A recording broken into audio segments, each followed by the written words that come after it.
Hello viewers, আজ আমরা শিখব কিভাবে একটি ফেস লোগো তৈরি করে আমরা আমাদের চ্যানেলে ব্যবহার করতে পারি। Hit the subscribe button and press the bell icon for more videos. হ্যাঁ ভিউয়ার্স, তানভীর রাসেল ভাইয়ের মতো আমরা সুন্দর একটি ফেস লোগো খুব সহজেই ফটোশপের মাধ্যমে তৈরি করতে পারি এবং সেটা আমরা আমাদের চ্যানেলে ব্যবহার করতে পারি। তাহলে চলেন শুরু করা যাক। শুরু করার আগে আবারও বলে নিচ্ছি, যারা এখনও আমার চ্যানেলটিকে সাবস্ক্রাইব করেননি প্লিজ সাবস্ক্রাইব করবেন, ভালো লাগলে কমেন্ট করবেন এবং লাইক করবেন।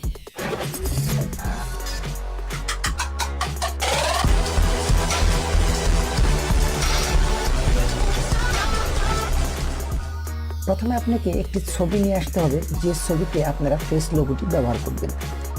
অল্টার চেপে আপনি স্ক্রলিং করলে আপনার ছবিটি সামনে চলে আসবে। হ্যাঁ ভিউয়ার্স, এই কাজটি করার জন্য আমাদের একটি টুলস ব্যবহার করব। আপনারা ইচ্ছা করলে পলিগনাল লেচু টুলসও ব্যবহার করতে পারবেন, ম্যাগনেটিক লেচু টুলসও ব্যবহার করতে পারবেন। তবে আমি পলিগনাল লেচু টুলসটাই বেশি ব্যবহার করি, আমি এটা দিয়ে দেখাচ্ছি। যা হোক, প্রথমে আপনাকে ছবিটা সিলেক্ট করতে হবে। আমি প্রথমে এখান থেকে নিচ্ছি।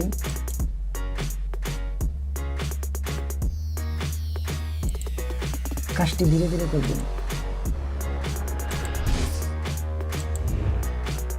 আমি দ্রুত করছি, আপনারা ধীরে ধীরে কাজটি করবেন। ব্লু কালারে কার্সারটা কখনোই নেবেন না।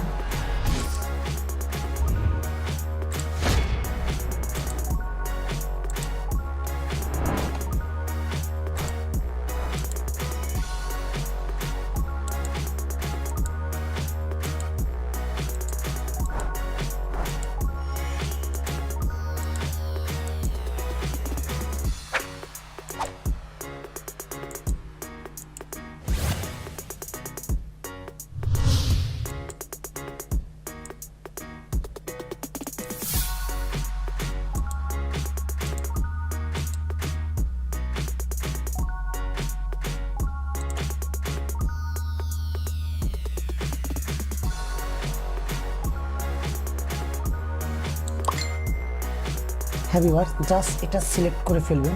সিলেক্ট করার পর আপনারা চলে যাবেন ইমেজে অ্যাডজাস্টমেন্ট থেকে চলে যাবেন থার্সোল্ড।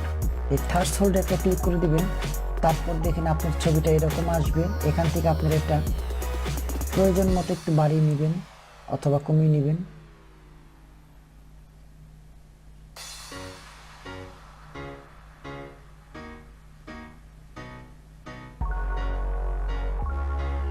যাই হোক, আমি এরকমটি রাখলাম।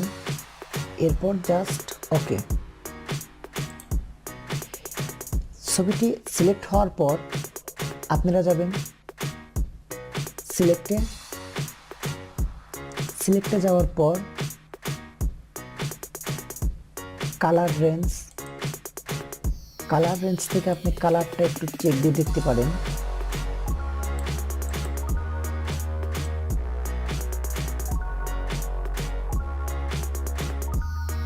এখান থেকে অ্যাডজাস্ট করে নেওয়ার পর আপনারা জাস্ট ওকেতে ক্লিক করবেন।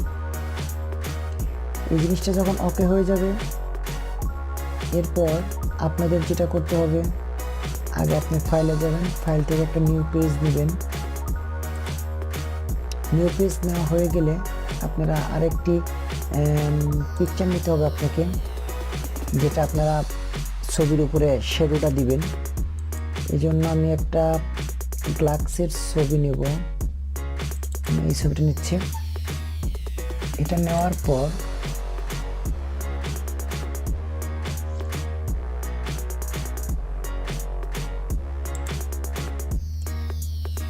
যে ছবিটা আমরা সিলেক্ট করলাম, এই ছবিকে ড্র্যাগ করে ধরবো।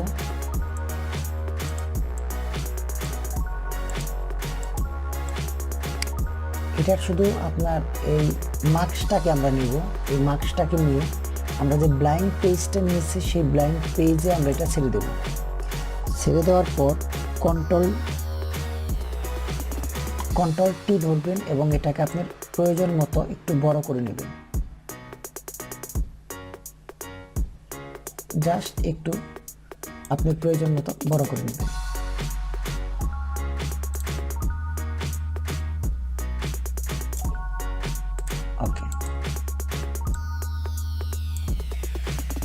অ্যাপ্লাই করার পর আপনাকে যেটা করতে হবে, এর উপরে যে শ্যাডোটা আমরা দেব সেটা একটা গ্যালাক্সির ছবি আমরা একটু আগে নিয়ে আসছি।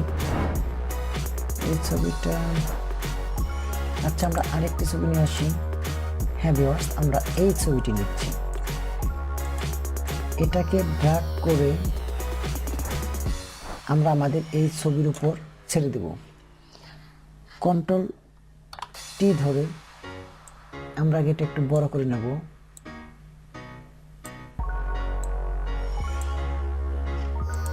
Just apply. এরপর যেটা করব, আমরা এই ছবির উপর মাউসের ডান বোতাম ক্লিক করে আমরা এটাকে ক্রিয়েট ক্লিপিং মার্কস, এখানে একটা ক্লিক করে দেব। এখানে ক্লিক করলে দেখেন আমাদের ছবিটা এখানে মার্কসের উপর একটা হয়ে গেছে। এখান থেকে আমরা আমাদের যেটুকু দরকার, যেখানে থেকে আমাদের ভালো লাগে আমরা সেখানে সেট করব।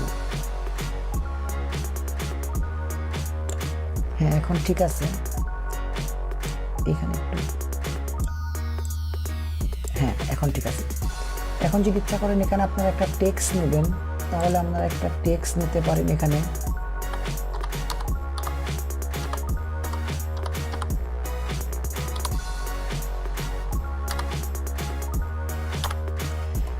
জাস্ট আমি সিম্পলি ফান টাইম 360 লিখলাম। এটা আপনার সুবিধা মতো জায়গায় রাখবেন। এরপর যেটা করতে হবে, আমরা যে গ্যালাক্সির ছবিটা নিয়েছিলাম এই ছবিটা আমরা আবার ডাক করে এনে আমাদের এই লেখার উপরে ছাড়বো এবং আমরা কন্ট্রোল টি ধরে এটাকে জাস্ট বড় করে নেব। এটা বড় হয়ে যাওয়ার পর আমরা জাস্ট এই লেয়ারতে, লেখার যে লেয়ার, এখানে একটা ক্লিক করব। মাউসের ডান বোতাম ক্লিক করে এটাকে অ্যাপ্লাই করে দিতে হবে। অ্যাপ্লাই, হ্যাঁ। এখন এখান থেকে মাউসের ডান বোতাম ক্লিক করলে আমরা ক্রিয়েট ক্লিপিং মার্কস যদি এখানে একটা ক্লিক করি, আমাদের লেখাটা ওই ছবিটার মার্কস হয়ে যাচ্ছে। দেখেন ভিউয়ার্স, আমরা খুব সহজে, খুব অল্প সময়ে আমরা একটা ফেস লোগো তৈরি করে ফেললাম এবং এটাকে আমরা পিএনজি ফরম্যাটে আমাদের পেজে অথবা আমাদের চ্যানেলে আমরা এটা লোগো হিসেবে রাখতে পারবো। এর জন্য আপনাকে প্রথমে সেভ বাটনে যেতে হবে এবং এখান থেকে আপনাকে পিএনজি ফাইলটা সিলেক্ট করে দিতে হবে। পিএনজি সিলেক্ট করে দেওয়ার পর আপনাকে জায়গাটা দেখাতে হবে কোথায় রাখবেন। এরপর জাস্ট সেভ। এটা পিএনজিতে সেভ হয়ে গেছে। এখন যদি আপনারা, এটা আমি ডেস্কটপে রাখছি, দেখেন ভিউয়ার্স আমাদের ছবিটা পিএনজিতে ফরম্যাট হয়ে গেছে এবং এই ছবিটা এখন আমরা ইচ্ছা করলে আমাদের চ্যানেলের লোগোতে ব্যবহার করতে পারবো। আশা করি আপনাদের টিউটোরিয়ালটি খুব ভালো লেগেছে এবং আপনারা খুব সহজে একটি ফেস লোগো কিভাবে তৈরি করতে হয় সেটা শিখে নিলেন। যদি মনে করেন ভিডিওটি ভালো লেগেছে এবং নতুন কিছু শিখেছেন, তাহলে অবশ্যই আমার ভিডিওটি একটি লাইক দিবেন এবং আমার চ্যানেলটিকে সাবস্ক্রাইব করবেন। ধন্যবাদ সবাইকে।